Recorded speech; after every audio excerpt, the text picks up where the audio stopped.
नमस्कार, आप देख रहे हैं नया भारत दर्पण समाचार और मैं हूं आपके साथ ज्योतिका। आइए रुक करते हैं खबर की ओर। सुबह अखबार पढ़कर शाम तक याचिका दाखिल, सुप्रीम कोर्ट में पीआईएल की बाढ़ पर बिफरे चीफ जस्टिस। भारत के मुख्य न्यायाधीश सूर्यकांत ने जनहित याचिकाओं की अचानक बढ़ती संख्या पर चिंता जताई। उन्होंने कहा कि लोग सुबह अखबार पढ़कर शाम को याचिका दायर कर देते हैं। कोर्ट ने वकीलों के एआई का इस्तेमाल करने पर भी नाराजगी दिखाई है, क्योंकि इससे याचिकाओं में फर्जी फैसलों का जिक्र हो रहा है। भारत के मुख्य न्यायाधीश सूर्यकांत ने जनहित याचिकाओं यानी पीआईएल की बढ़ती संख्या पर चिंता जताई है। मंगलवार को सुप्रीम कोर्ट में सुनवाई के वक्त उन्होंने कहा कि आजकल कई लोगों का मकसद सिर्फ याचिका दाखिल करना रह गया है। ऐसा लगता है कि वह सुबह अखबार पढ़ते हैं और शाम तक कोर्ट में पीआईएल दाखिल कर देते हैं।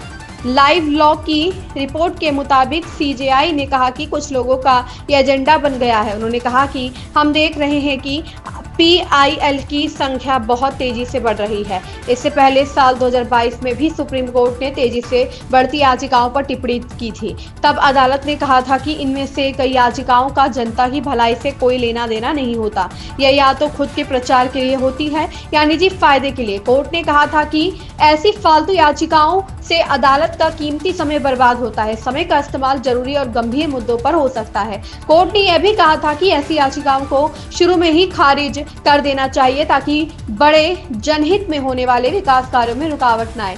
सीजेआई सूर्यकांत ने वकीलों के याचिका लिखने के तरीके पर भी सवाल उठाए हैं। उन्होंने आर्टिफिशियल इंटेलिजेंस की मदद से तैयार की गई याचिकाओं पर नाराजगी जाहिर की। मंगलवार को सीजेआई सूर्यकांत, जस्टिस बीवी नागरत्ना और जस्टिस जयमाल्या बागची की बेंच ने इस पर बात की। बेंच ने कहा कि यह देखना परेशान करने वाला है कि वकील याचिका का मसौदा बनाने के लिए एआई का इस्तेमाल कर रहे हैं। यह बिल्कुल गलत है। जजों ने बताया कि एआई से बनी याचिकाओं में ऐसे फैसलों का जिक्र किया जा रहा है जो कभी हुए ही नहीं। उदाहरण के लिए हाल ही में मर्सी बनाम मैनकाइंड नाम के एक फैसले का हवाला दिया गया, जबकि ऐसा कोई केस कभी था ही नहीं।